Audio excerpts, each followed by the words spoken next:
Assalamualaikum dan selamat sejahtera pada student accounting cikgu. Okey, hari ni kita akan masuk modul 5 leja dan hari ni cikgu akan terangkan bagaimana kita nak menyediakan akaun kawalan belum terima dan akaun kawalan belum bayar. Okey, sebelum kita buat latihan akaun kawalan belum terima dan akaun kawalan belum bayar, kita lihat dulu Okey, kenapa akaun kawalan belum terima berbaki kredit? Okey, kenapa kadang-kadang kita dapati akaun kawalan belum terima ada baki di sebelah kredit, baki BB. Baki BB.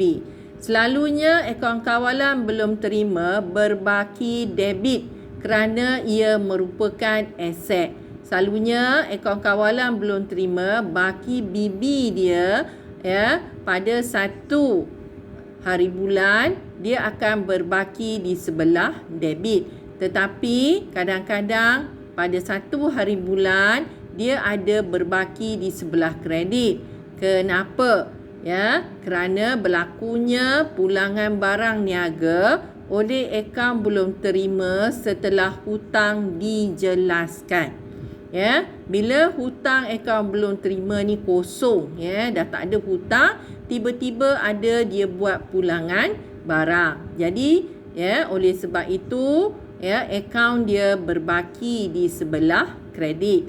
Yang kedua, akaun belum terima ni menerima diskaun daripada peniaga setelah hutang dijelaskan. Sama juga bila dia telah jelaskan ke semua hutang dia, tiba-tiba dia terima diskaun. Jadi oleh sebab dia terima diskaun, baki dia menjadi di sebelah kredit. Jadi bermakna kita pula berhutang kepada akaun kawalan belum terima. Okey. Soalnya kenapa akaun kawalan belum bayar pula berbaki debit? Selalunya akaun kawalan belum bayar dia berbaki kredit, iaitu pada satu hari bulan akaun kawalan belum bayar ni dia berbaki BB dia di sebelah kredit kerana ia merupakan liability. Akaun kawalan belum bayar berbaki debit jika berlakunya pulangan barang niaga setelah hutang dijelaskan. Akaun kawalan belum bayar ni kosong dah hutangnya, kita dah bayar semua hutang pada akaun kawalan belum bayar. Tiba-tiba ada pulangan barang niaga, pulangan belian. Jadi oleh sebab itu akaun kawalan belum bayar pula berhutang kepada kita. Sama juga kita menerima diskaun daripada peniaga setelah hutang dijelaskan. Baik, seterusnya catatan kontrak. Sebelum ni kita lihat format di akaun kawalan belum bayar dan akaun kawalan belum terima. Ada catatan, ada perkataan kontra. Kontra ni apa dia? Kontra merupakan pindahan daripada leja jualan ke dalam leja belian atau sebaliknya.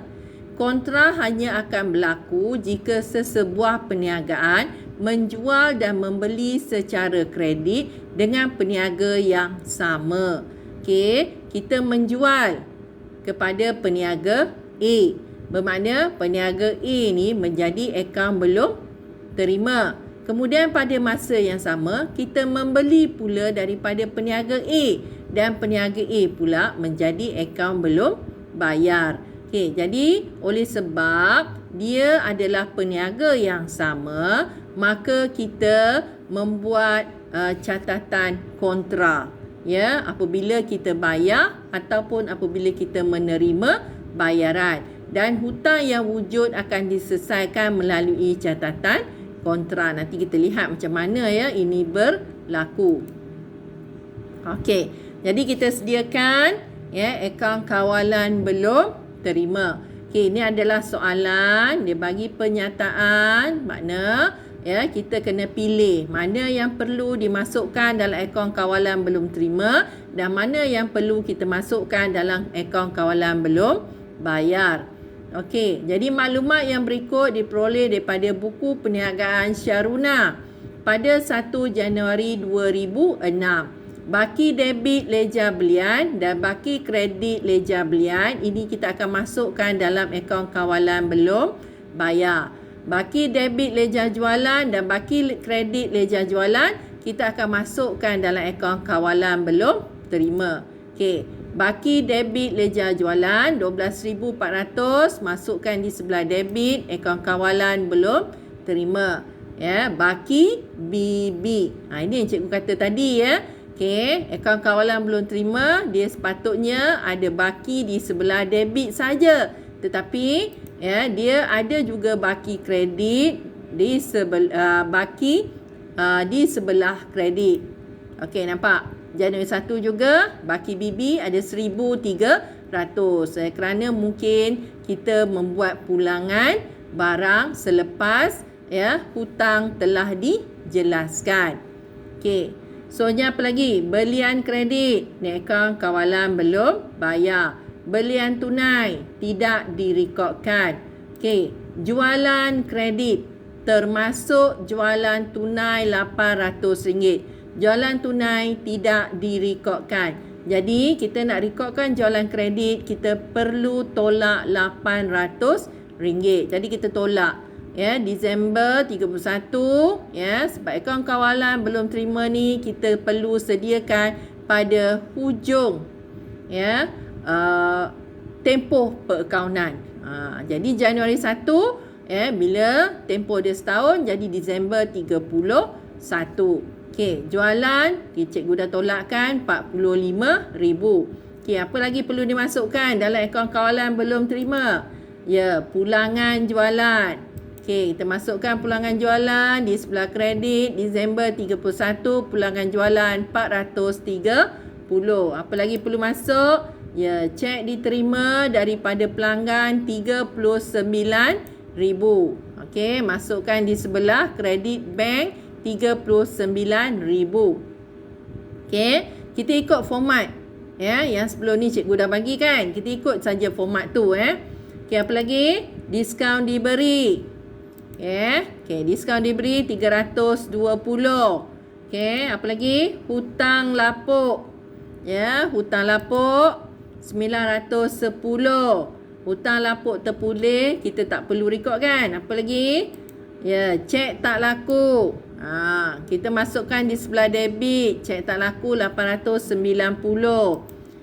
Diskaun diberi dibatalkan. Ya, kita masukkan di sebelah debit RM90.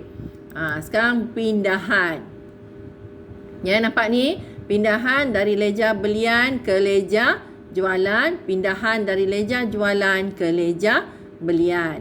Okey, pindahan adalah kontrak. Okey, cikgu dah masuk ke satu, 420. Yang kedua, ya, ada satu lagi kontra 930. Dan akhir sekali kita nampak ya, ada lagi baki ya, baki kredit dalam ledger jualan RM1,020. Jadi bermakna dalam ledger jualan masih lagi ada baki di sebelah kredit. Okey. Ni ya, kita masukkan. Kenapa cikgu masukkan dia sebelah debit? Kerana bila kita hantar ini baki HB ya, dia adalah baki BB. Bila kita hantar nanti ya, dia akan jadi di sebelah kredit. Okey, bila kita dah masukkan semua maklumat yang perlu dimasukkan dalam ledger akaun kawalan belum terima, apa perlu kita buat? Kita tutup ataupun kita imbang. Ada 5 langkah kan? Langkah pertama, gariskan jumlah. Langkah kedua, kirakan debit dan juga kredit. Okey. Langkah ketiga, masukkan jumlah yang paling besar. 59,400. Sini pun masukkan 59,400. Langkah keempat, tengok mana yang kecil. Sini kan? Jadi baki HB di sini ialah 59,400 tolak 43,310 dapat RM16,090. Okey, ni langkah yang keempat. Langkah kelima, kita kena hantar dia, baki hantar ke bawah, kita kena jadikan dia baki bawa ke bawah. Yang ini bawa ke sini jadi debit 2007 ya.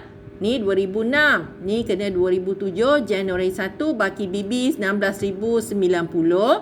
Dan ini juga kita kena hantar ke sini. Nampak? Ya, Januari 1 baki BB 1020. Okey.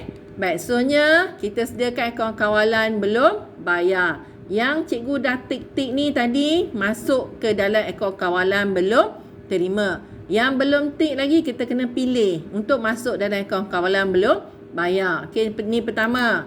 Ya, baki debit leja belian. Okey, masukkan baki debit 1030. Baki kredit. Okey, masukkan baki kredit. Okey. Soalnya apa lagi? Belian kredit dengan belian tunai. Okey, kita masukkan belian kredit. Okey, belian kredit 41,000. Okey, apa lagi nak masukkan? Pulangan belian. Okey, masukkan pulangan belian 470. Ya, bayaran cek. Ini apa dia? Bank kan? Okey, masukkan bank 29,100. Diskaun diterima ya 530. Okey, talapuk terpulih tak ada kan? Soalnya apa? Ya. Pindahan ni kita kena masukkan kedua-duanya ya ke dalam akaun kawalan belum terima dan akaun kawalan belum bayar kerana dia kontrak. Ya, kontrak kena masukkan ya kedua-duanya. Cuma kedudukan dia yang berbeza. Kalau akaun kawalan belum bayar tadi, kedudukannya di sebelah kredit. Kalau akaun kawalan belum terima tadi, kedudukannya di sebelah kredit. Akaun kawalan belum bayar pula di sebelah debit. Okey, masukkan kedua-duanya. Dia ada dua kontra 420 dan 930. Dan masukkan baki debit dalam leja belian. Ingat ya, dia baki debit. Jadi kena masukkan di sebelah sini. Baki HB 1,500. Dah selesai ni, kita kena imbangkan. Langkah pertama, ya, gariskan jumlah. Langkah kedua, kira ya, debit berapa, kredit berapa. Langkah ketiga, masukkan jumlah yang lebih besar. Ya, 55,700. Langkah keempat, kita kira tempat yang paling kecil dan jadikan dia baki HB. Ya, 55,700 tolak 32,480 dapat 23,220. Langkah kelima, baki HB ni jadikan baki BB ya, dia bersilang. Yang ini bawa ke kredit. Ya, tarikh dia ya lepas